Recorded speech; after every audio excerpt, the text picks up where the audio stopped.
Hello friends, आप सभी का यूपीएससी की पाठशाला में स्वागत है। आज हम लोग मई 2025 की करंट अफेयर से संबंधित कुछ महत्वपूर्ण प्रश्नों को सॉल्व करेंगे। तो जो भी विद्यार्थी चैनल पर पहली बार आए हैं तो चैनल को जरूर ही सब्सक्राइब करेंगे। तो चलते हैं, प्रश्नों को सॉल्व करते हैं। आज का पहला प्रश्न दिया गया है, भारत सरकार के पर्यावरण मंत्रालय द्वारा मई 2025 में जारी की गई रिपोर्ट के अनुसार लद्दाख में हिम तेंदुओं की संख्या कितनी है?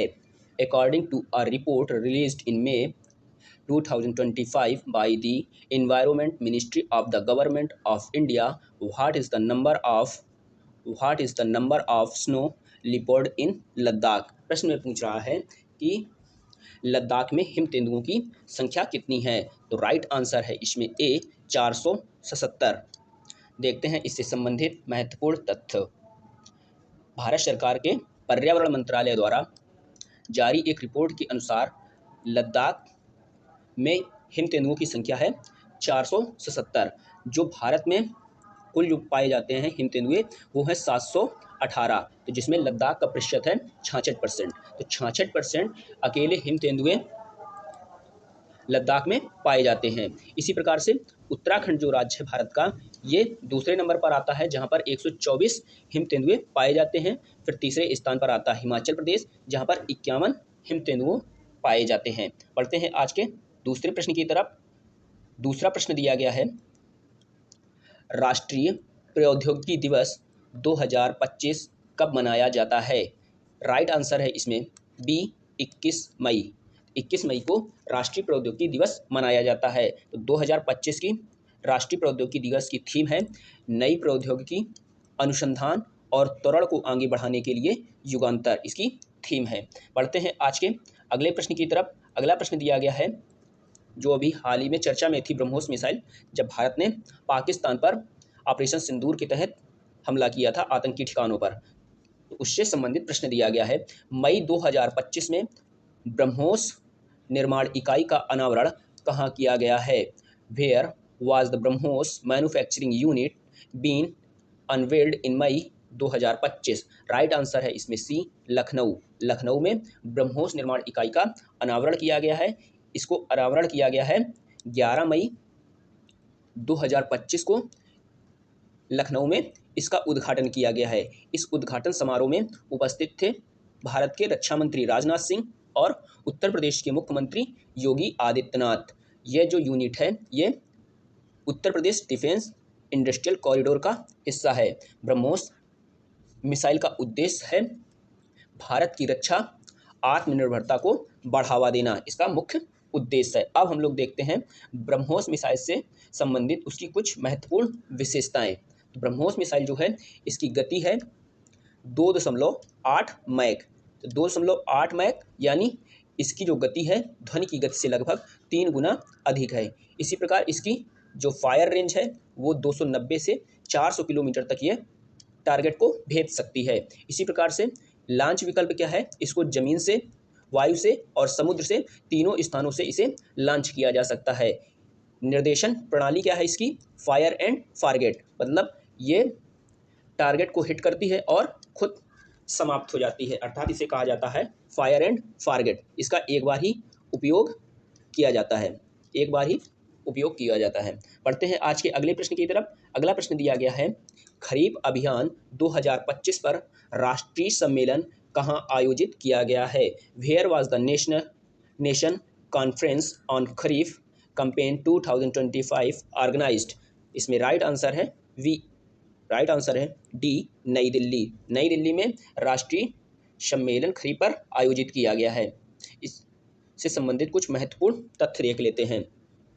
खरीफ अभियान 2025 का आयोजन 8 मई 2025 को दिल्ली के पूसा कैंपस में इसका आयोजन किया गया।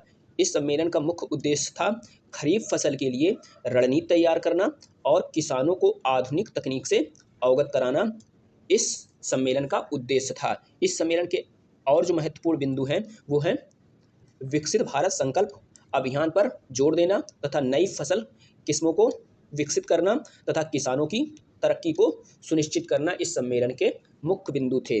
पढ़ते हैं आज के अगले प्रश्न की तरफ। अगला प्रश्न दिया गया है, सैफ अंडर 19 चैंपियनशिप का आयोजन कहाँ किया जाएगा?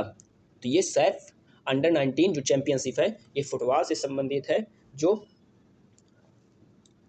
एशियाई देशों के मध्य खेली जाती है। तो इसका आयोजन भारत के अरुणाचल प्रदेश के पापुम पुरे शहर में आयोजित किया जाएगा। तो राइट आंसर हो जाएगा ए, पापुम पुरे। बढ़ते हैं आज के अगले प्रश्न की तरफ। अगला प्रश्न दिया गया है, विश्व लूपस दिवस कब मनाया गया है? विश्व लूपस दिवस मनाया गया है 10 मई को। इसकी थीम है आइए लूपस को एक साथ दृश्यमान बनाएं। बढ़ते हैं आज के अगले प्रश्न की तरफ। अगला प्रश्न दिया गया है, किस अखबार को यूनेस्को प्रेस फ्रीडम अवार्ड 2025 से सम्मानित किया गया है? Which newspaper has been honoured with the UNESCO press freedom award 2025? Right answer है ला प्रेंसा। ये टेक्सास का न्यूज़पेपर है जिसे यूनेस्को प्रेस फ्रीडम अवार्ड 2025 से सम्मानित किया गया है। पढ़ते हैं आज के अगले प्रश्न की तरफ। अगला प्रश्न दिया गया है, अंतर्राष्ट्रीय नर्स दिवस 2025 कब मनाया गया है? When was international nurse day 2025 celebrated? तो इसमें राइट आंसर है ए, 12 मई को इंटरनेशनल नर्स डे सेलिब्रेट किया गया है। इसकी थीम है हमारी नर्सें हमारा भविष्य, नर्सों की देखभाल से अर्थव्यवस्था मजबूत होती है। नेक्स्ट क्वेश्चन देखते हैं। नेक्स्ट क्वेश्चन दिया गया है, मई 2025 में किसने लाइसेंस प्राप्त स्टाम्प विक्रेता को लोक सेवक घोषित किया है? Who has declared licensed stamp seller as public servant in May 2025? तो राइट आंसर है इसमें B, Supreme Court. Supreme Court ने स्टाम्प विक्रेता जो हैं उनको लोक सेवक के रूप में घोषित किया है। नेक्स्ट क्वेश्चन देखते हैं। नेक्स्ट क्वेश्चन दिया गया है, समुद्री सुरक्षा प्रदर्शनी और सम्मेलन एशिया 2025 का आयोजन कहाँ किया गया? Where was the maritime defence exhibition and conference Asia 2025 organised? तो राइट आंसर है इसमें विकल्प डी, सिंगापुर। तो सिंगापुर में समुद्री रक्षा प्रदर्शनी और सम्मेलन एशिया 2025 का आयोजन किया गया, जिसे इमडेक्स एशिया के नाम से भी जाना जाता है। पढ़ते हैं अगले प्रश्न की तरफ। अगला प्रश्न दिया गया है, विश्व प्रवासी पक्षी दिवस 2025 कब मनाया गया? When is world migratory bird day 2025 celebrated? तो इसमें राइट आंसर है विकल्प बी, 10 मई। 10 मई को विश्व प्रवासी पक्षी दिवस 2025 मनाया गया। इस वर्ष की थीम है पक्षी अनुकूल शहर और समुदाय बनाना, मतलब पक्षियों के लिए अनुकूल शहरों का निर्माण करना और समुदायों का निर्माण करना इस वर्ष की थीम है। बढ़ते हैं अगले प्रश्न की तरफ। अगला प्रश्न दिया गया है, किस देश ने भारत के खिलाफ सैन्य अभियान बुनियान उल मरसूश चलाया है? Which country has launched military operation Bunyan ul Marsoos against India? तो अभी भारत ने ऑपरेशन सिंदूर के तहत पाकिस्तान के आतंकी ठिकानों को टारगेट किया था। तो उसी के प्रति उत्तर में पाकिस्तान की आर्मी ने बुनियान उल मरसूश सैन्य अभियान चलाया। तो राइट आंसर है इसमें डी। पढ़ते हैं आज के अगले प्रश्न की तरफ। अगला प्रश्न दिया गया है, उपराष्ट्रपति जगदीप धनखड़ द्वारा विमोचित जनता की कहानी मेरी आत्मकथा पुस्तक के लेखक कौन है? Who is the author of the book जनता की कहानी मेरी autobiography released by the vice president? जनता की कहानी मेरी ऑटोबायोग्राफी पुस्तक के लेखक कौन है? तो राइट आंसर है विकल्प डी, भंडारू दत्तात्रेय। भंडारू दत्तात्रेय की आत्मकथा है जनता की कहानी और मेरी आत्मकथा। वर्तमान में भंडारू दत्तात्रेय हरियाणा राज्य के मुख्यमंत्री हैं। ये झारखंड से संबंधित है। बढ़ते हैं आज के अगले प्रश्न की तरफ। अगला प्रश्न दिया गया है, यूनाइटेड किंगडम और किस देश के द्वारा स्कैल्प मिसाइल का संयुक्त रूप से विकास किया गया है? The SCALP missile has been jointly developed by the United Kingdom and which country? Right answer है इसमें बी, फ्रांस। फ्रांस के साथ यूके ने या ब्रिटेन ने स्कैल्प मिसाइल का निर्माण किया है।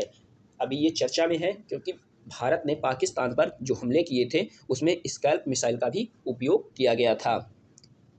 अब हम लोग देखते हैं स्कैल्प मिसाइल से संबंधित कुछ महत्वपूर्ण तथ्य। स्कैल्प मिसाइल जो होती है ये एक लंबी दूरी की स्टील्थ क्रूज मिसाइल है। स्टील्थ का मतलब होता है कि ऐसी मिसाइल जो रडार की पकड़ में नहीं आती है। इस मिसाइल को निर्माण किया है फ्रांस और यूनाइटेड किंगडम द्वारा संयुक्त रूप से इसे विकसित किया गया है। इसकी विशेषताएं क्या हैं? मारक क्षमता स्कैल्प मिसाइल की है 290 से 400 किलोमीटर। तकनीक है इसकी स्टील टेक्निक पर आधारित ये मिसाइल निर्मित है और ये अपनी सटीकता के लिए जानी जाती है। इसी प्रकार से बहुमुखी प्रतिभा यानी इसे सतह, जल और वायु तीनों से इसे लॉन्च किया जा सकता है या टारगेट साधा जा सकता है और इससे स्वतंत्र निर्देशन प्रणाली से भी ये सुसज्जित है। तो इतनी इसकी महत्वपूर्ण विशेषताएं हैं। बढ़ते हैं अगले प्रश्न की तरफ। अगला प्रश्न दिया गया है, मई 2025 में राष्ट्रीय विधिक सेवा प्राधिकरण नालसा के कार्यकारी अध्यक्ष के रूप में किसे नियुक्त किया गया है? Who has been appointed as the acting chairman of the national विधिक service authority NALSA in May 2025?